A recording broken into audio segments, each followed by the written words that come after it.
I did not want to discriminate against Andy Young by interrupting his comment.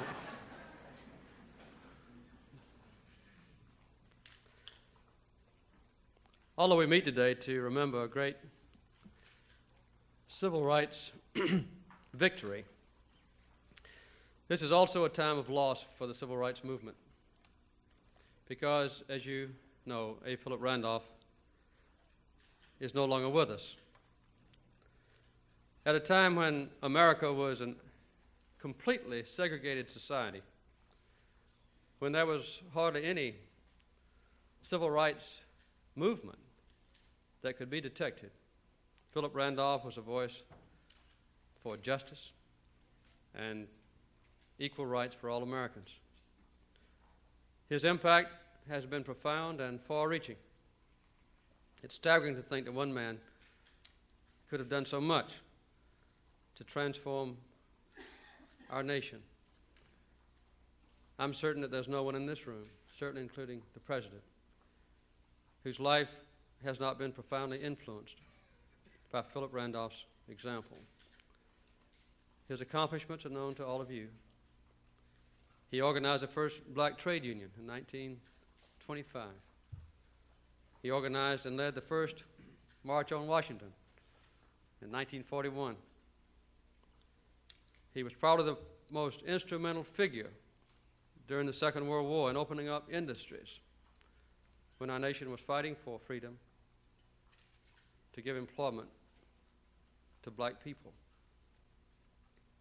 But what he gave us most of all was the power of his example, his great personal dignity, his absolute integrity, his eloquence, his unshakable commitment to justice and equal rights, combined with a remarkable gentleness and humanity and commitment to nonviolence. His values and his ideals have been the guiding spirit of the modern civil rights movement, and even the equally famous leaders who have lived, I'm sure, would agree with that statement. A. Philip Randolph is no longer with us, but his vision and his example, his inspiration still guides all of us today. Before I begin my own remarks, I would like for us to observe just a moment of silence in his memory.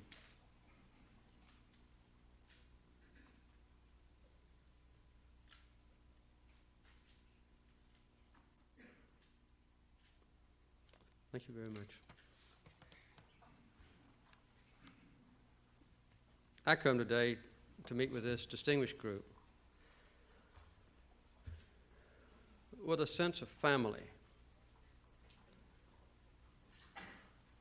a sense of binding ourselves together as a family should, in times of celebration, in times of challenge, in times of achievement, in times of disappointment. 25 years ago, the legal basis for segregation was struck down in this republic by the Supreme Court in Brown versus Board of Education. This was the most important of all civil rights cases, and there have been many important ones. 25 years later, today, the basis in reality for racial segregation still exists in our schools. And so does discrimination in housing and in other aspects of human life. But let us not be discouraged. Let us just be even more determined. 360 years ago, the first enslaved people were unloaded from a ship on the shores of Virginia. And 1 year later, the Pilgrims landed on Plymouth Rock to join with others later on in founding a free society. This, in a real sense, has been the story of America, a struggle to resolve this horrible contradiction between hopes and dreams of freedom and equality on one hand, and the facts of life on the other. A sad truce in this struggle was dictated, I believe, in 1896, when the Supreme Court, by a vote of 8-1, made the fraudulent Jim Crow concept of separate but equal the law of the land. We know that there can be no lasting peace here or throughout the world without justice.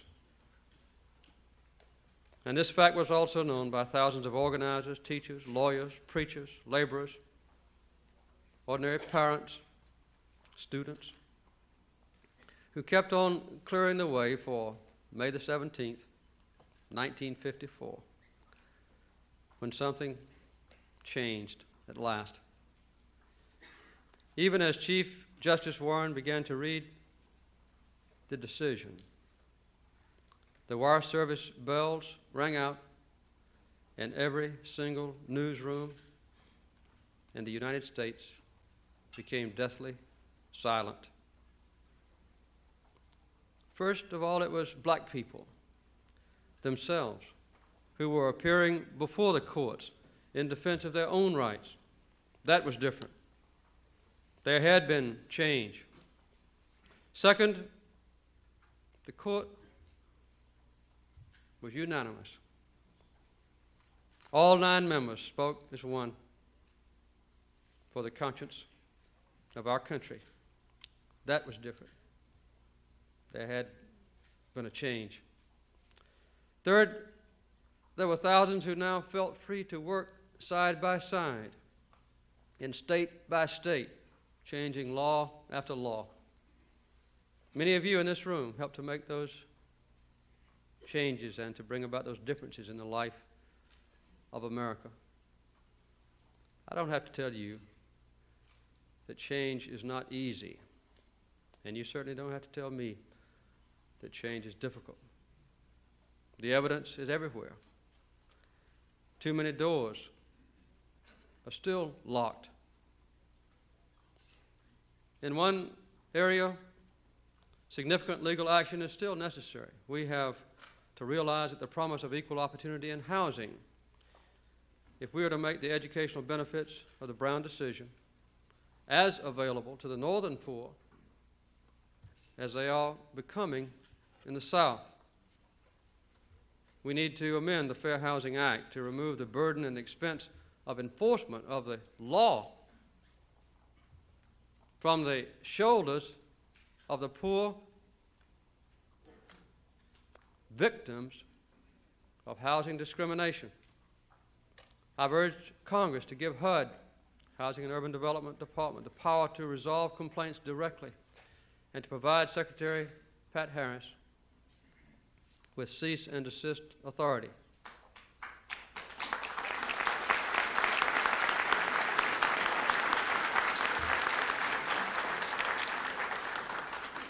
This is not going to be easy, but it's a very significant challenge to us. And your help, this group in this room, if inspired and motivated and organized, could get enough votes to pass it out of committee and to pass it easily into Congress. But without your help, I'm afraid we still may not be successful. I propose that we do it now, without delay, and that all of us join in together in this effort.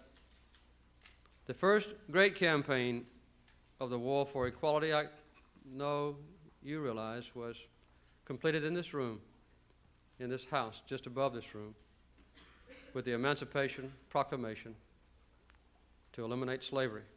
Second was the elimination of legalized social oppression, in which Brown was a decisive decision and the victory.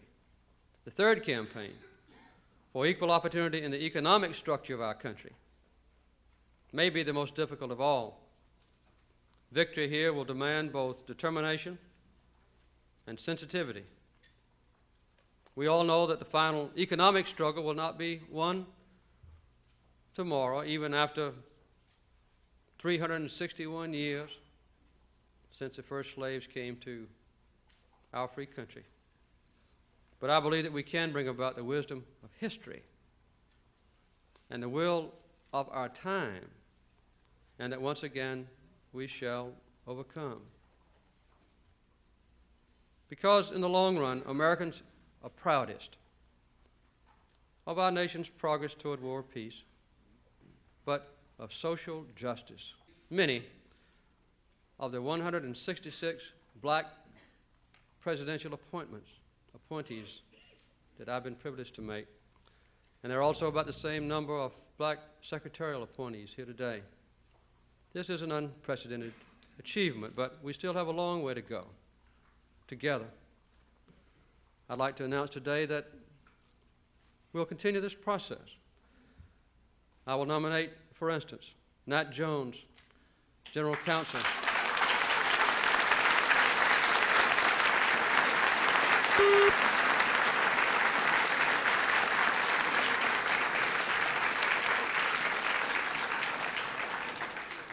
As General Counsel of the NAACP to serve as a federal judge in the Sixth Circuit of our judicial system.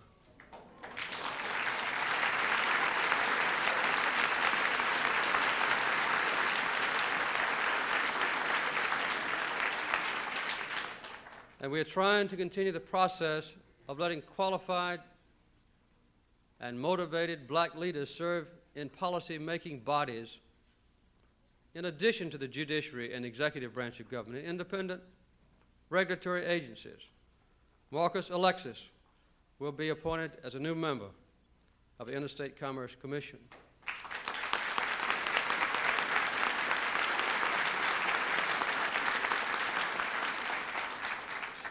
These men and others, the women who have been appointed and others, are making history today. But many of you were making history, I know, long before Brown did.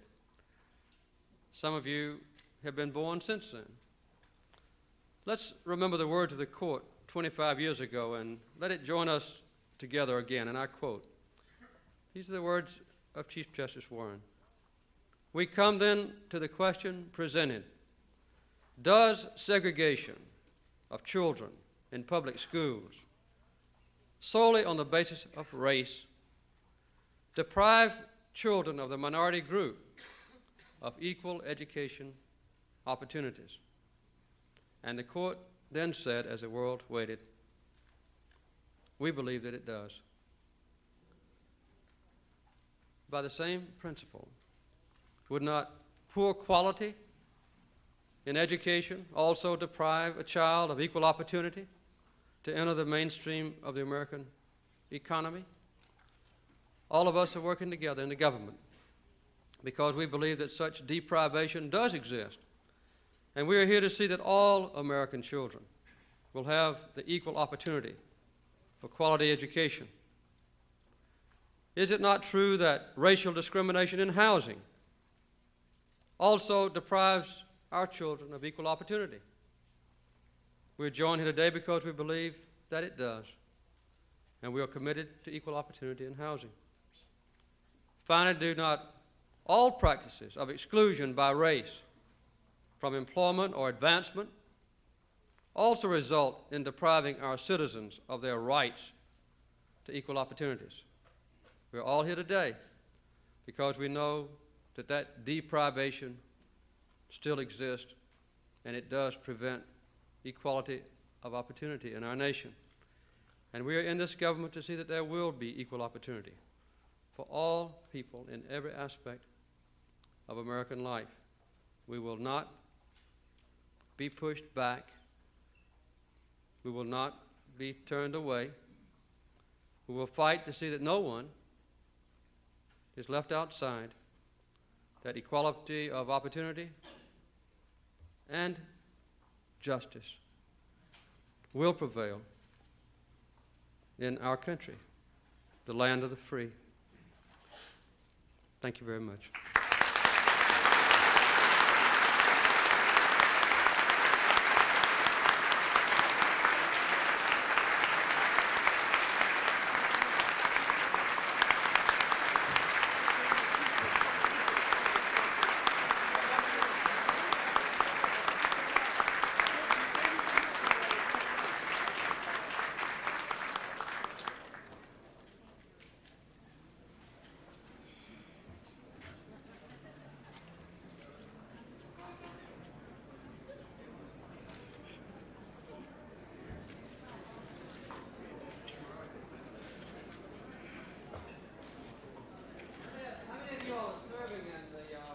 government in any capacity. Would you just raise your hand for that?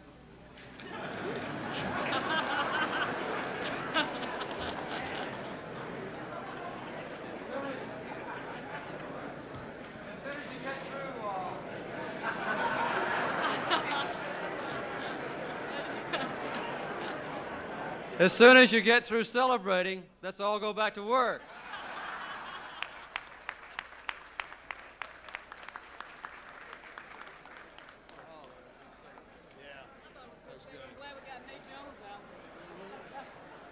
Mr. Ambassador, how you doing? How's that tennis look? It's not doing too good. I mean, I'm walking on it, but this is the first day I was off the court. But then